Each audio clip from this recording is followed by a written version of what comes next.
It's Monday morning and Marcus is sitting in his car outside the gym questioning everything. 3 months ago he could barely walk upstairs after leg day.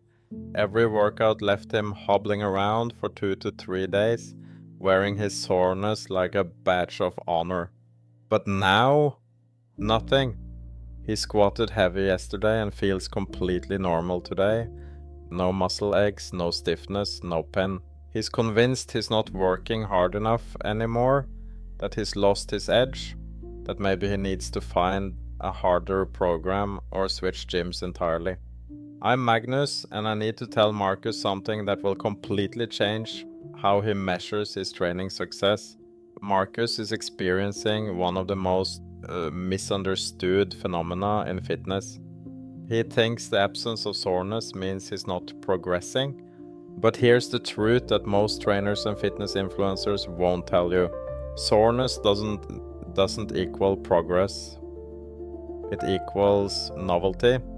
Your nervous system adapts to training stimuli faster than your muscles grow, and that adaptation is exactly what you want to happen. Let me explain the science behind what's actually occurring in Marcus's body. When you first start training, your muscles experience delayed onset muscle soreness, or DOMS. This isn't because you worked harder than someone who isn't sore, it's because your muscle fibers encountered an unfamiliar stimulus. DOMS is essentially an inflammatory response to something your body hasn't adapted to yet. It's like the difference between a tourist getting lost in a new city and a local navigating the same streets effortlessly. Marcus's first few weeks of training created microscopic damage to muscle fibers that weren't used to handling weights. His body responded with inflammation, swelling, and soreness while it figured out how to repair and add it. But after 12 weeks of consistent training, his nervous system has learned to recruit muscle fibers more efficiently. His connective tissues have strengthened. His recovery processes have optimized.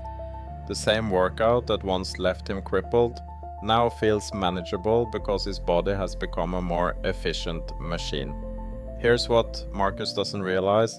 Advanced lifters are rarely sore but constantly progressing.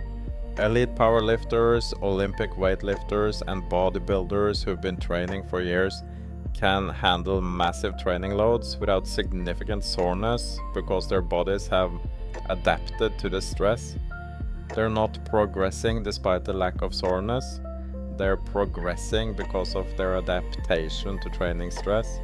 But Marcus has fallen into the soreness trap. When you chase soreness as a measure of workout quality, you end up with random, chaotic training.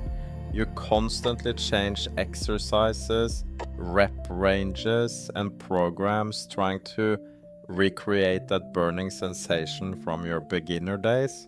You prioritize how you feel the next day over whether you're actually getting stronger, building muscle, or improving performance. This approach destroys periodization, prevents skill development, and leads to inconsistent results. What actually matters for progressive overload. This means systematically adding weight, reps, or volume over time. Marcus's bench press has increased from 135 pounds to 175 pounds over 3 months. His squat went from 155 pounds to 205 pounds. His deadlift improved from 185 pounds to 245 pounds.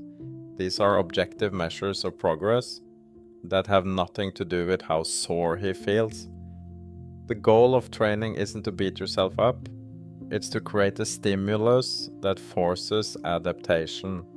Your body getting efficient at handling training stress isn't a problem to solve, it's the entire point of the process.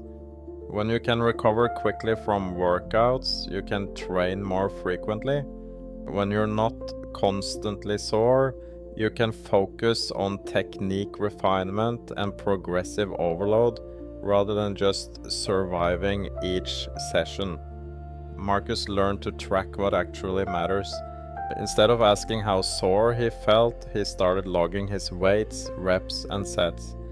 He measured his progress through performance metrics, body composition changes, and strength gains. He discovered that his best training phases coincided with periods when he felt strong and recovered, not demolished and sore. Your challenge this week: stop chasing soreness and start tracking progressive overload. Keep a training log, record your weights, reps, and sets. Notice how your performance improves over time. Trust the adaptation process. If you can add 5 pounds to your squat or perform 2 extra reps at the same weight, that's progress, regardless of whether you feel it in your muscles the next day. I'm Magnus, and that's your raw daily fuel. Remember, soreness is a beginner's badge, but adaptation is a champion's proof. If this resonated with you, subscribe to Raw Daily Fuel. Diverse voices, global perspectives, one mission. Giving you the truth about training science over feelings.